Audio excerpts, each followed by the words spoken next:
I left Tangiers for the Orient and the land of the setting sun, and discovered what the lands of the East and the West learned from each other. I followed my destiny, living by the famous hadith of the Prophet, search for wisdom all the way to China. For 28 years, I made this voyage my life, going from region to region according to the will of God.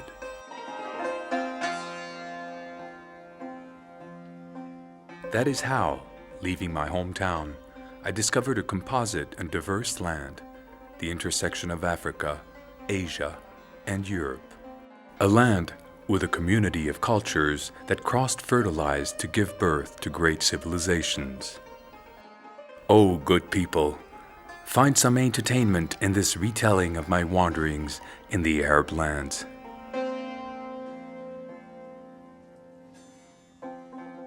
I crossed Roman Africa and made a first stop at Volubilis in the heart of the country. Volubilis is backed with the mountains of Zerun and home of vast plains. It was an important Berber site, probably one of Juba II's royal residences. When Rome annexed the region in 42 AD, Volubilis became one of the principal cities of the empire, and the Roman officers made it their home. Volubilis reached its climax in 2 and 3 AD. These ruins are a testament to its vast prosperity, and I spent long moments sensing what life must have been like in those ancient times.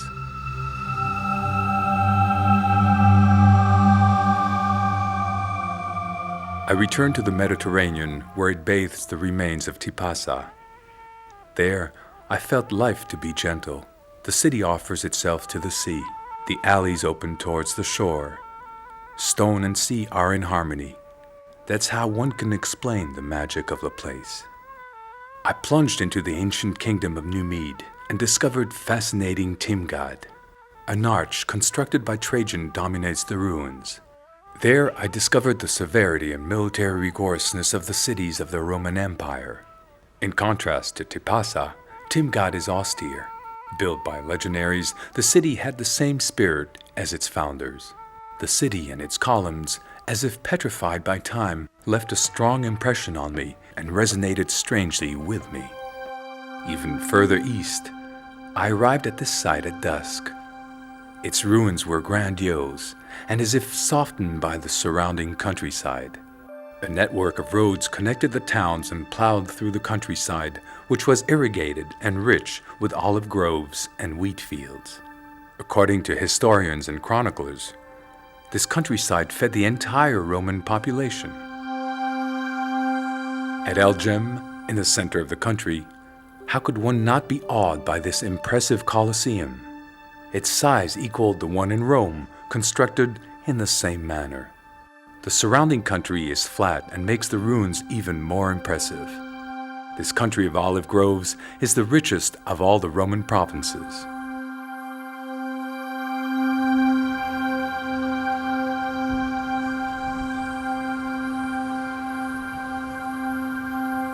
As these magnificent, soft-hued mosaics testify, the Carthage region was the most prosperous of the Roman Empire. It was called Africa. That's how Roman Carthage gave its name to the rest of the continent. Proud of its history, Carthage dominates the sea. Virgil tells us it was founded by the Queen Didon, who came from Phoenicia in 814 BC. The city dominated Mediterranean commerce until its destruction by Rome in 146 BC. It was on the Libyan coast that I prolonged my voyage into the ancient lands. The sites of Lepsis Magna, Sabrata, and Cyrene ring the Mediterranean coast and dazzle the traveler in me. Every city was a little Rome, heavily populated. The temples and theaters, the forums and edifices of the city, backed by the sea, allows one to imagine what social life must have been like, urban and intense. During 4 centuries of Roman occupation, the empire erected nearly 500 cities populated by more than 5,000 souls. And the Emperor Trajan still watches over their majestic ruins.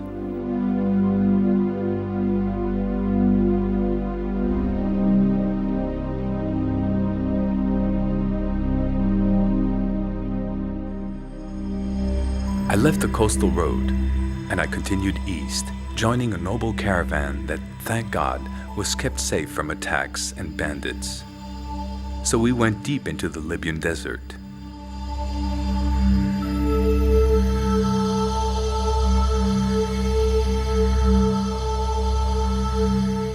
Nothing can rival the pyramids that dominate the Giza plain. Cheops, Khephren, and Mykerinos seem to be eternally watched over by the colossal edifice known as the Sphinx. Going down the Nile, I arrived at Luxor, a city built on the site of ancient Thebes and immortalized in song by Homer. Luxor, with its forest of columns, its obelisks and palace of giants. A humble traveler, I felt crushed by stone and the weight of the centuries. Further on, I went down into a valley surrounded by mountains and quarries to discover the tombs of dignitaries and sovereigns. The Valley of Beauty is what the Egyptians call it. And in the Valley of the Queens, on the western bank of the Nile, the funeral temple of Queen Hatshepsut has its back against the rock as if emerging from its entrails. Everything began with King Menes, who unified Upper and Lower Egypt. This mythic king founded the first of 30 dynasties that descended down to the 4th century BC. One has to travel far back into memory to find traces of the first voyages in the land of the pharaohs. I remembered my reading. It was said that on seeing these frescoes, Herodotus was fascinated by the hieroglyphic writings and the cult of animals. Plato completed his voyages of exploration in these temples as if traveling back to the font of wisdom. The Nile has the sweetest water of all rivers. Without it, nothing would exist. Humans have always tried to tame it to make it beneficial. South of Aswan in Nubia, in the heart of deep Africa, lies the grand temple of Abu Simbel, erected by Ramses II. 4 seated columns, including one representing Ramses the Great, watch over the sanctuary. Not far away is the temple of his spouse, Nefertari. Never before had a woman been shown on a temple exterior. Beyond, always going east, I crossed the Red Sea, and steered by a generous breeze, I hastened to land on the banks of a happy Arabia. I arrived in the royalty of Saba under inclement weather. The monsoon rains turned the mountainsides green. The genius of the ancient Yemenites showed in the clever use of runoff water, creating an opulent land out of their country. It has been said that a millennium before our era, the rains diminished. Bit by bit, valleys started looking like deserts. Intense deforestation created devastating floods. It was all these climatic changes, as well as demographic and economic ones, that overturned southern Arab civilization. Large hydraulic works contained the river water. A series of dikes and canals thus allowed the development of a network of irrigated land across the entire country.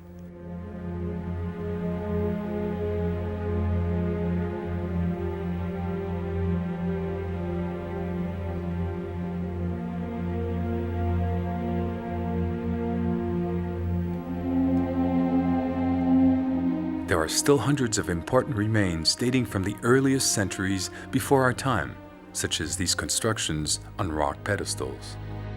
It is said that these constructions were doubtlessly the homes of important people, tribal chiefs or rich traders. The bases show that they were indeed fortresses. These ruins tell us that the cities of the Himar kingdoms were opulent because they combined irrigation, incense, and spice production with their commerce outside the country. I went further, always deeper into the Arabian Peninsula. After several days of walking, a little tired, I arrived in the heart of the Dahira region. But I had been told about Mount Hajjah, which concealed strange necropolises dating from the 3rd millennium before Christ. My curiosity helped me overcome my fatigue. I saw, in effect, hive-shaped tombs of dry stones. History links them to the shining Umayyad civilization, which flowered during this ancient Arab epoch.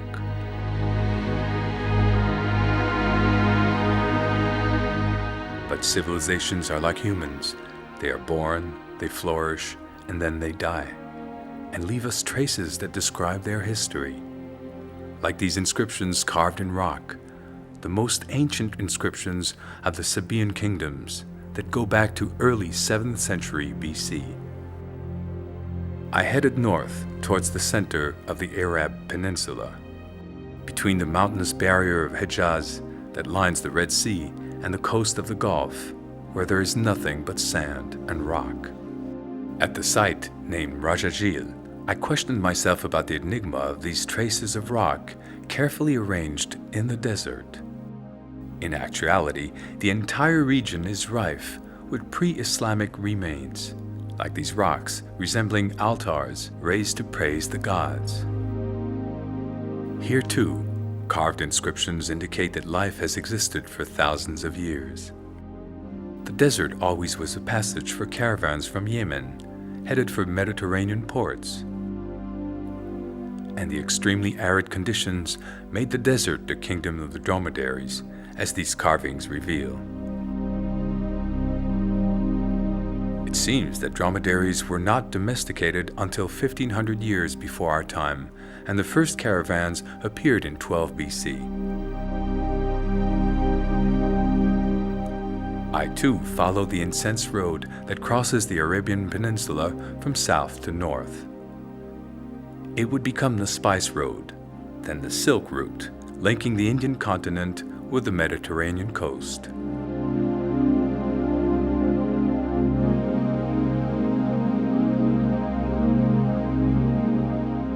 I lingered in Mada'in Saled to try and discover the mystery of these Nabatean tombs, the work of a people from the northwest corner of the peninsula. The tombs are carved directly in the rock and take on the colors of the sun: violet at dawn, blinding with the sun's brightness at midday, and pink at sunset. Domain of sand and rock, these immense spaces that sometimes become steppes are the homelands of the nomadic Bedouins. In the summer, the need for pastures was critical. By following the dry riverbanks, the nomads went searching for water.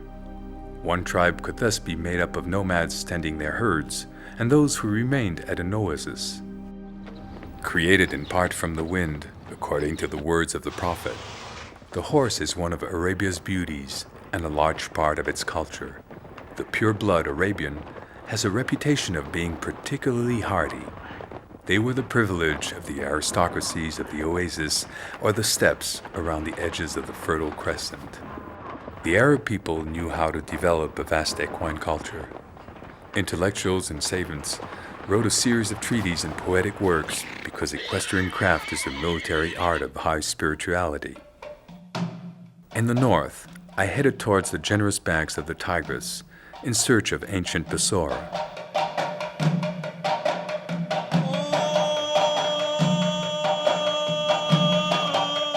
Bassora, the point of departure for the fabulous voyages of Sinbad the Sailor. The city was a fortified town. Since the Mesopotamian era, brick architecture proliferated and revealed this culture's genius. This strong place was transformed in 636 during the time of Caliph Omar. Its influence reached beyond Mesopotamia.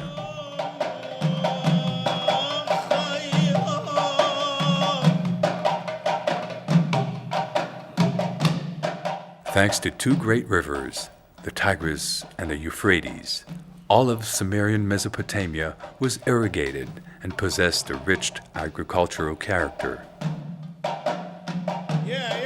Palm date trees cover the entire Bassora region, making it the largest palm grove in the world.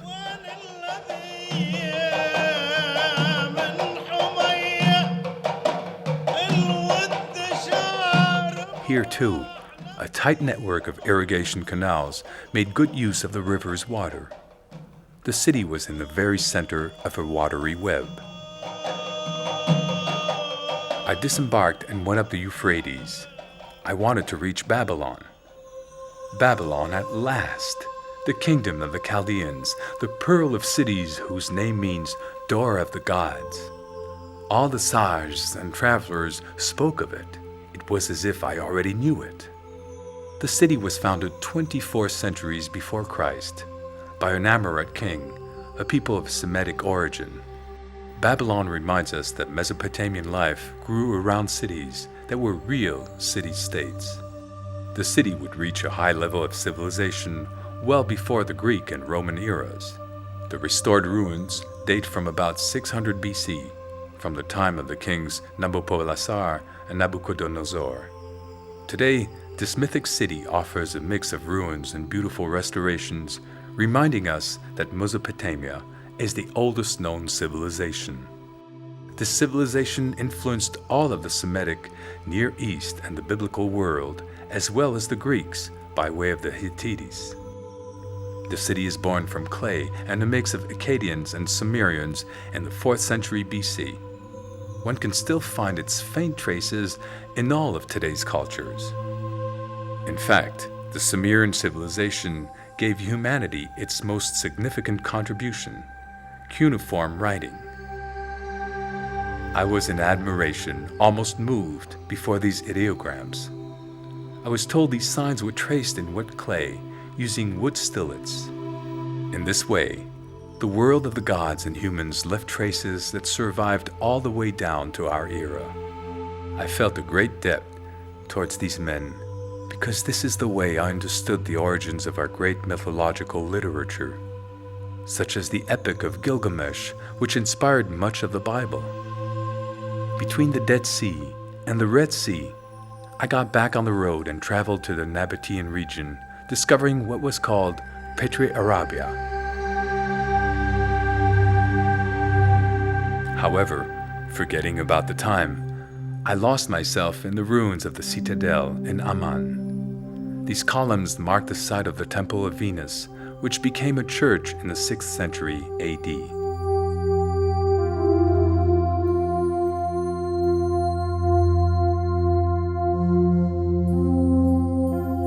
Close by, the temple dedicated to Hercules, built in the 2nd century BC under the Emperor Marcus.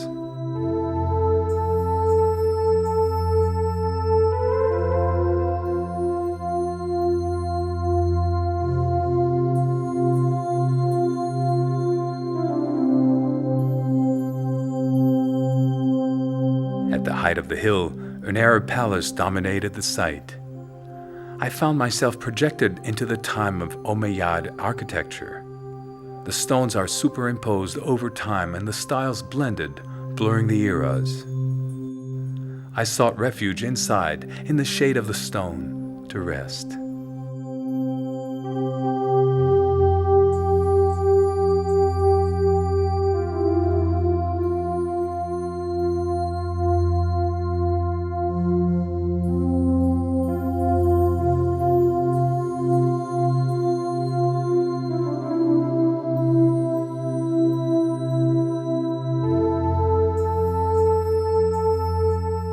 Jerash is built on the banks of the dry stream that carries its name.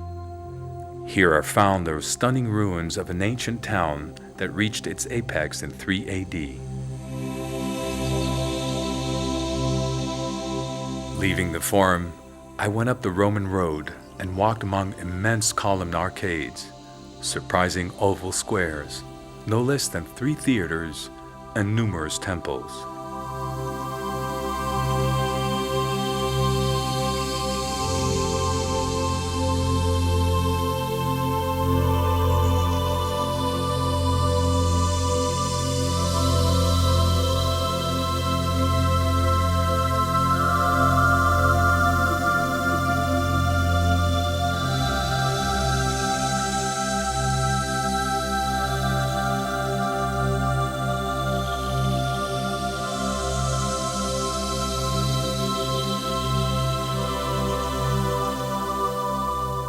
Further to the south, to reach Petra, the sumptuous city of the caravanners, I had to penetrate the chaotic rockiness of Jebel al-Shara and plunge through a gorge hemmed in by eroded cliffs.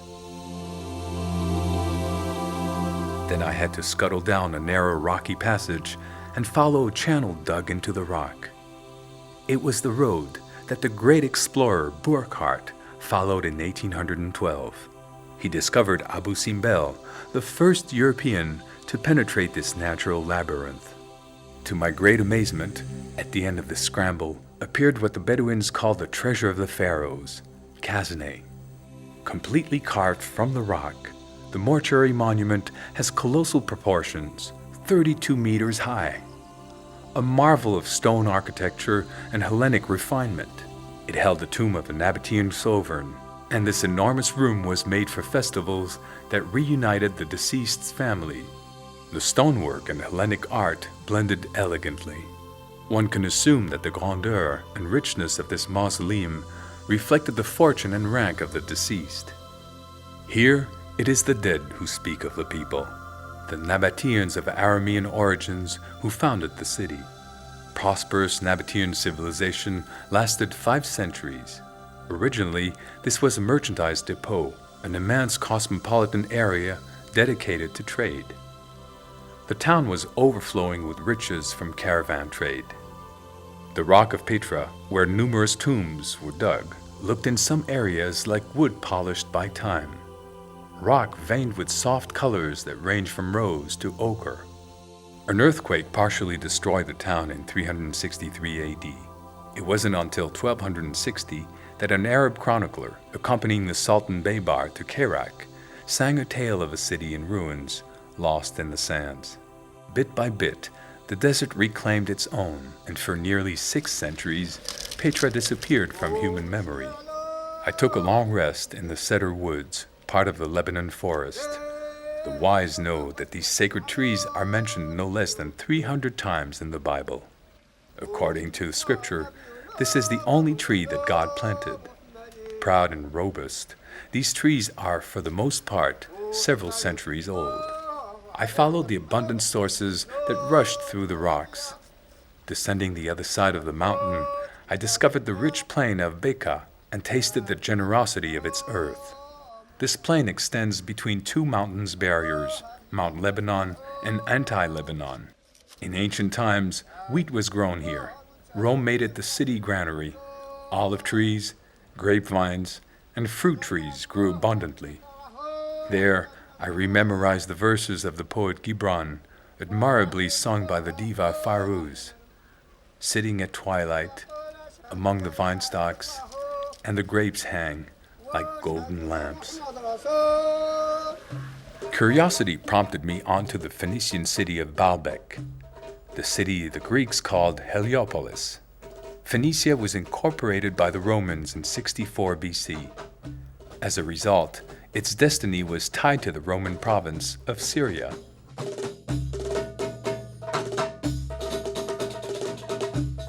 The ancient city was dedicated to the cult of the sun god. After being taken over by Rome, the Emperor August erected sumptuous temples, one dedicated to Jupiter, the other to Bacchus. They were then embellished by his successors. Judging from the size of the ruins, one can guess at the monument's magnitude, which leaned over the plain. Then Roman Baalbek passed under Byzantine, Persian, and finally Arab rule.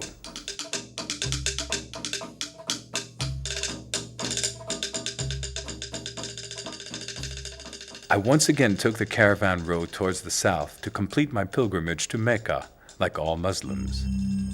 Nothing foreshadowed the role the city plays.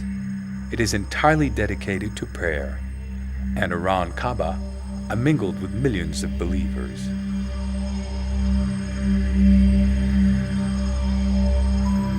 The prophet from the Qurayshi tribe professed a new religion, Islam, from the word salam, meaning peace.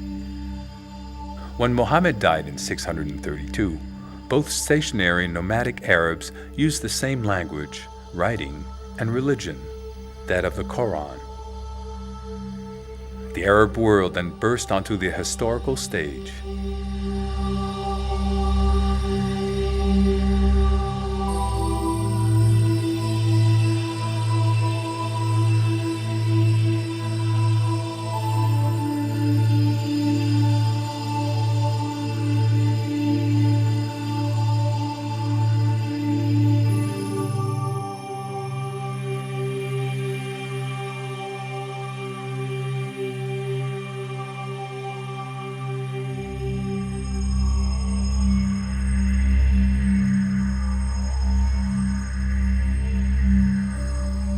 Conquests launched by the Prophet's successors inaugurated a grand cycle of building religious construction, notably mosques.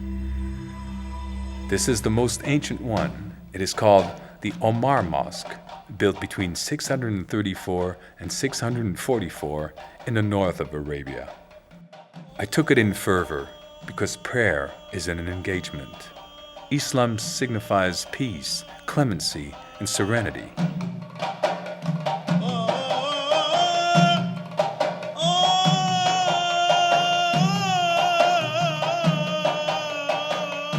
I heard of another mosque, known for being the oldest in Bahrain, erected in the 10th century. These ruins are piously preserved because they remain, in spite of the passage of time, a place that preserves the memory of millions of faithful.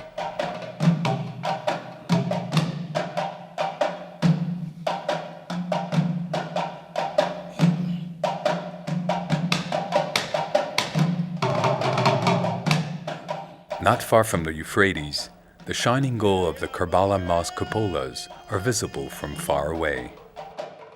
The encircling walls and mosque walls are covered with blue mosaics with the excerpts of the Quran written on them. Rich ornaments in bright colors dress up the entire interior.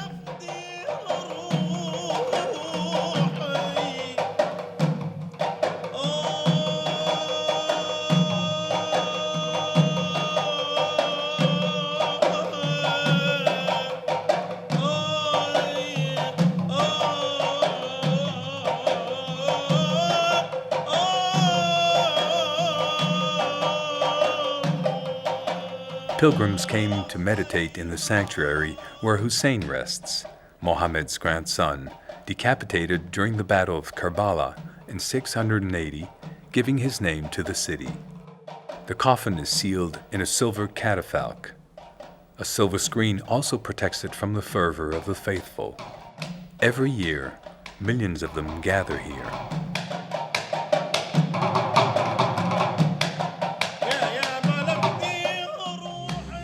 I arrived in the Holy Land, Palestine. Here lies Jerusalem, which after Mecca and Medina is the third holy place of Islam.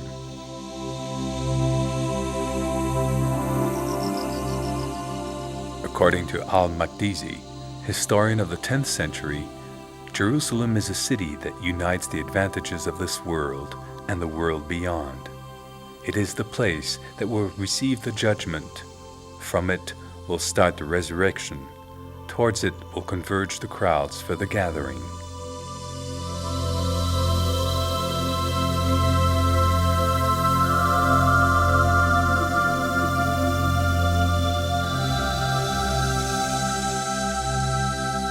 In Christian Bethlehem, pilgrims enter the Church of the Nativity by bending down in memory of the fact that Jesus was born in a grotto. An imposing basilisk was erected here, with a choir just above the grotto, and pilgrims come to pray on their knees on the paving stones. Islam spread all the way to the confines of the deserts, towards the rising and setting sun, into deepest Africa. During stops, I met the rich and the humble of this world, and I, humble traveler among the humble, rich however with everything my eyes had seen, was always received with generosity. Water, precious and rare, is thus shared with passing visitors according to the laws of hospitality. Did not one of the Prophet's hadiths recommend quenching the thirst of any creature blessed with life? I headed once again for the high dunes, in search of open spaces and infinite freedom. I like these long camel trips where one would walk for weeks between 2 points of water. Sedentary life developed around the wells, waters divided according to very ancient and precise rules that maintain and regulate social life. And in this way, life persists against the sand, a constant battle. Even in the desert, one can meet many people. Like this elegant woman and her children going to visit a family in a neighboring town. I followed them to Shingeti, a holy city situated between the dunes of Makter and Waran. I found that the town possessed the only mosque whose minaret was crowned with triangular merlons. But Shingeti's greatest glory remains its libraries. 13,000 fabulous works bound in leather and pressed gold, carried by pilgrims from northern Africa, Egypt, or Syria. These old illustrated Korans and books of science and poetry remind us that Shingeti was a university town and that savants and sages like books. I set down my meager bags here to feed my animals and camp in the shade of the stone walls. Explorers, traders, conquerors, and navigators, hostile or benevolent, have crossed these lands. Some of them traded, others waged war. Still, others went simply for the pleasure of knowing the world. I myself pursue this pleasure, my sole happiness here on earth. And I arrived in Oman, which faces the sea. Backed by desert, the country possesses more than 2,000 kilometers of coast.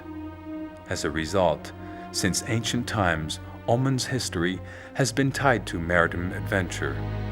The Portuguese made no mistakes here. In the 16th century, they seized Sohar, the ancient capital, then Muscat, to keep a closer watch over the Strait of Hormuz, a strategic run on the road to India.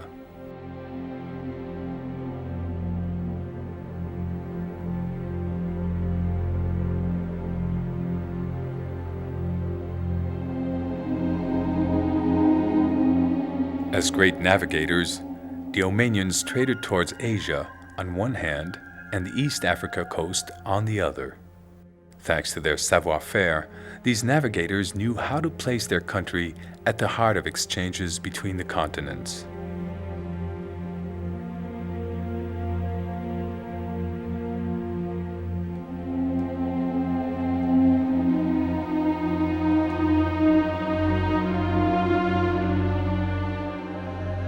For all of time, the islands of the Bahrain archipelago, which means two seas, have been targeted by conquerors.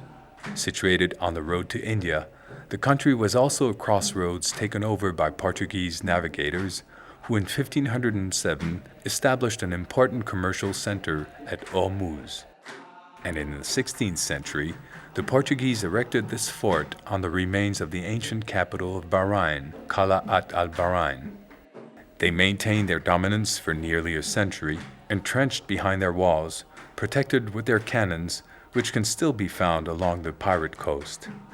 Because these sovereigns of the world loved pearls, and the Portuguese cannons stood guard over the banks of pearl oysters in the middle of the Gulf waters.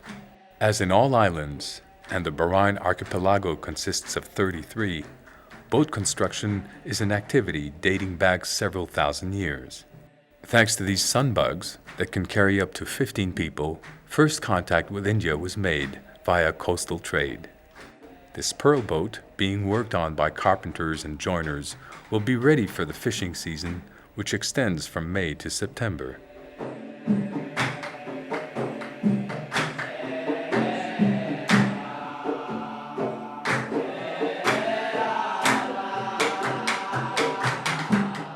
Captain, divers, dive crew, and cooks stay on board for the entire season. As it has always been, the organization of the work is crude, but the moment when the men open the oysters with a flourish always remains a marvel.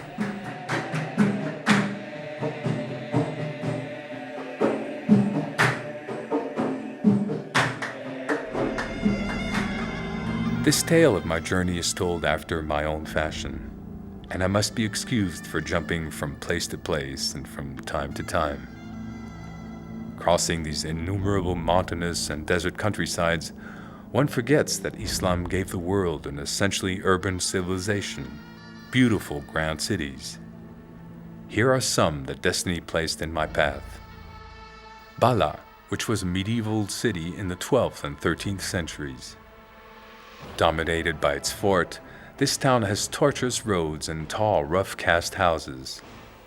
It lost a number of its ancient monuments, but the bow-shaped squares, vaulted passages, and cellars testify to the activity that reigned here.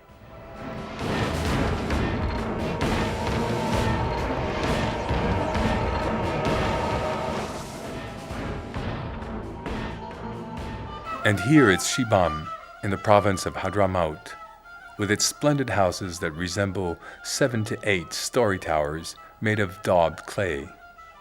They are regularly restored according to tradition and a centuries-old model.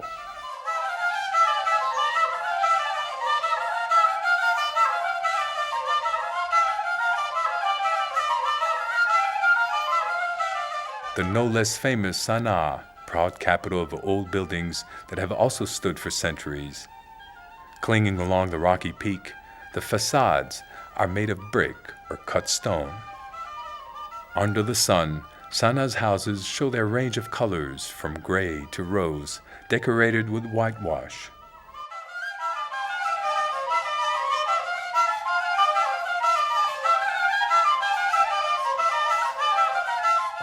In northern Saudi Arabia, not far from the city of Riyadh, I visited the site called Al-Dayaya. For nearly 5 centuries, these carefully decorated ramparts protected the ancient home of the Saud family. For a long time, their residence was a model of urbanity for the country's other cities. A long, careful restoration shows the grand interior courtyard and the double-storied corridor just as they existed in the past.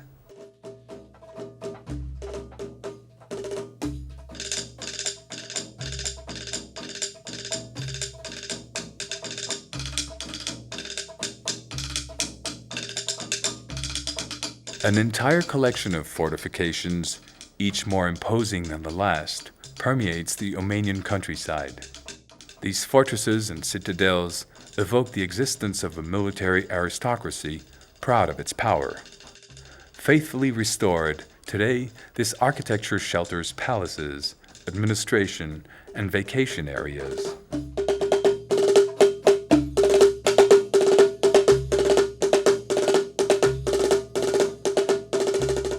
In the Ouarzazate region, earth replaces stone. The ancient residence of the Pasha of Marrakesh rises in the heart of the Kasbah.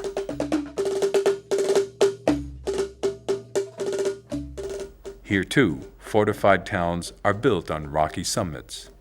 These houses are jewels of Berber architecture decorated with zelig and multicolored mosaics.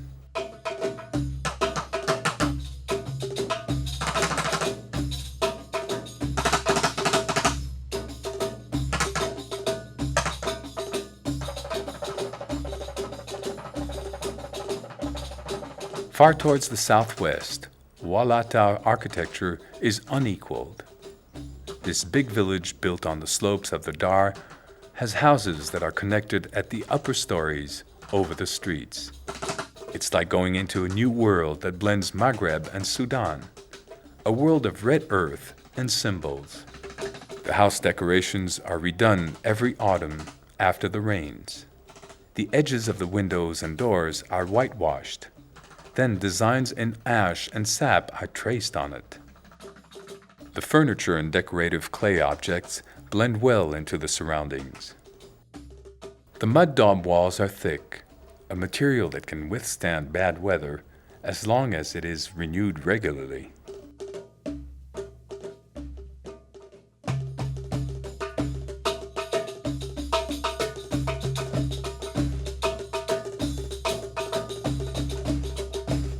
Not far from the Umayyads Mosque, in the heart of Damas, the Azm Palace.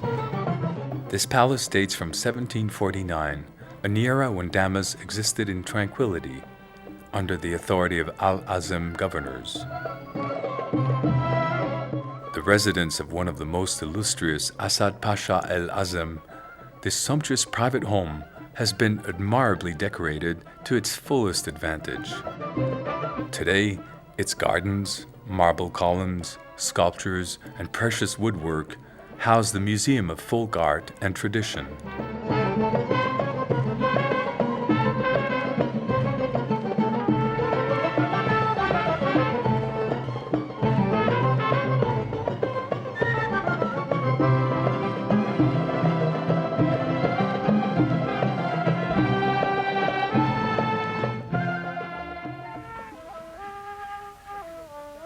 This immaculate courtyard under the sun was the residence of the country's founder, Isa bin Salman al-Khalifa. The heavy doors, armed with locks, open onto the coolness of a veranda and a succession of vestibules.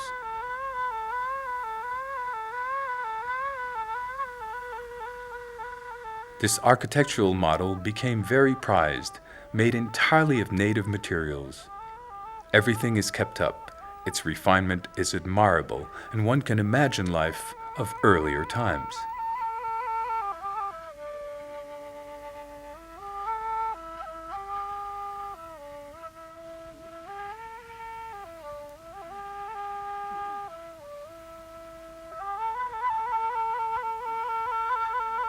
The collections and restorations of the National Museum of Qatar allows visitors to understand and feel the subtleties of an ancestral mode of living.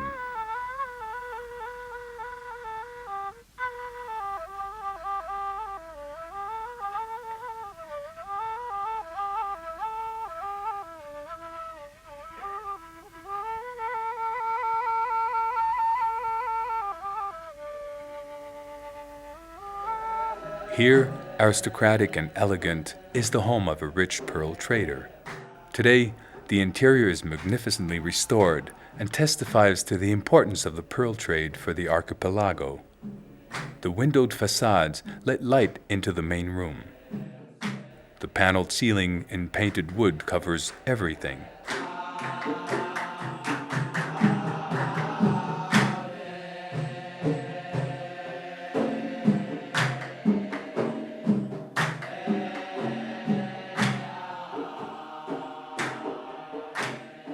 The pearl market took place in the courtyard. Negotiations and trade of the harvest happened here under the attentive eye of the master of the house. Bahrain pearls had the reputation to be the most beautiful. On the pearl banks, soft water saucers bathed the oysters and modified their secretions. These water sources created particularly symmetrical pearls with a rosy hue, both of which made them valuable. I read in several books that Islamic culture created beautiful and new cities while respecting those that already existed.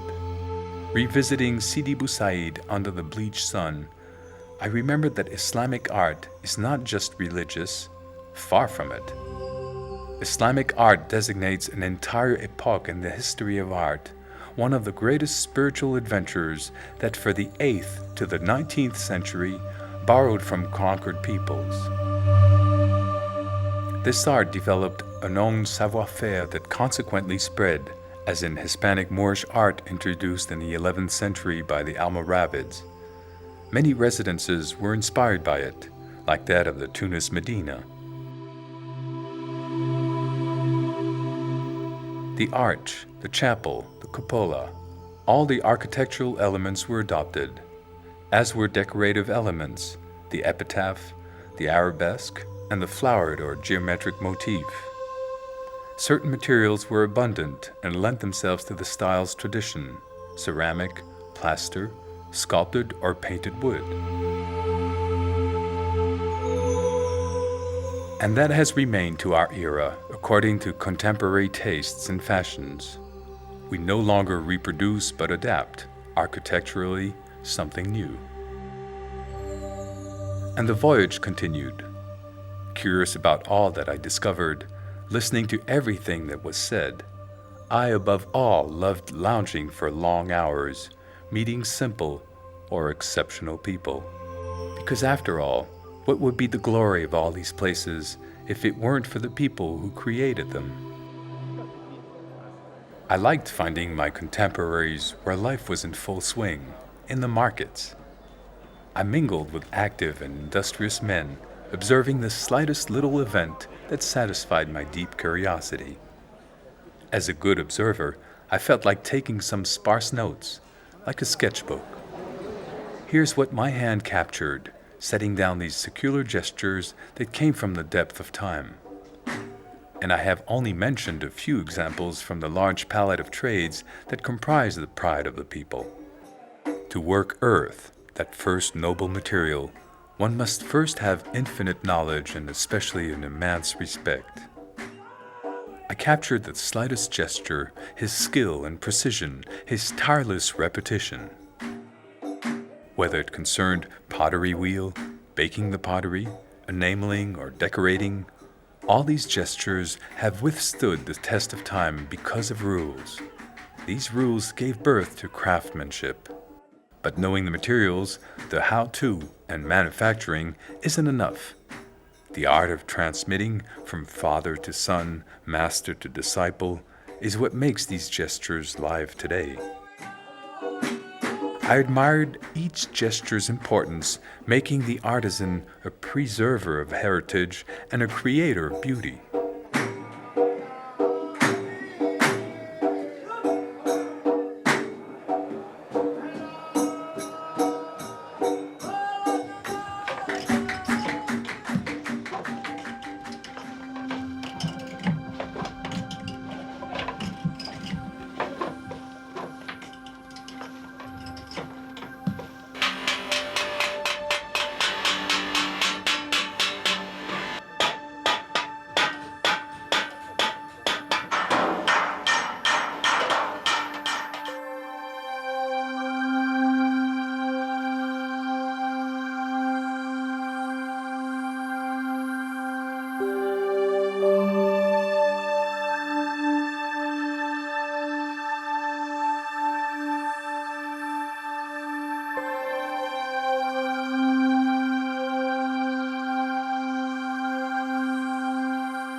Potter, tailor, coppersmith, or glassblower, each of these trades live on, traditions that cross time and countries. For example, this goldsmith patiently engraving that noblest element, gold from Mecca. After years of these pilgrimages, I felt rich with meetings and new knowledge. I learned a lot from these people who unconsciously transformed me. But soon, if I may be forgiven, the memory of my native land haunted me, the sounds and scents of the Medinas. I felt a vague and incessant nostalgia and wanted to deafen myself with the music and the dances as if to forget.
pridefully wanted to be the greatest traveler of Islam. At some point or another, after seeing all these wonders and many more, every traveler is beset with a deep, abiding nostalgia. I returned home. My memory retained so many splendors, so many emotions linked to them. As everyone knows, the great people of the world loved great stories. The king Abu Inan ordered me to dictate my memoirs to his secretary, Ibn Yuzai. I was flattered and did so with pleasure. During the telling, I seized the opportunity to remind the prince that the world had grown apart from the ancient East. To decipher it, revive its past sources, would that not be to give everyone a common heritage?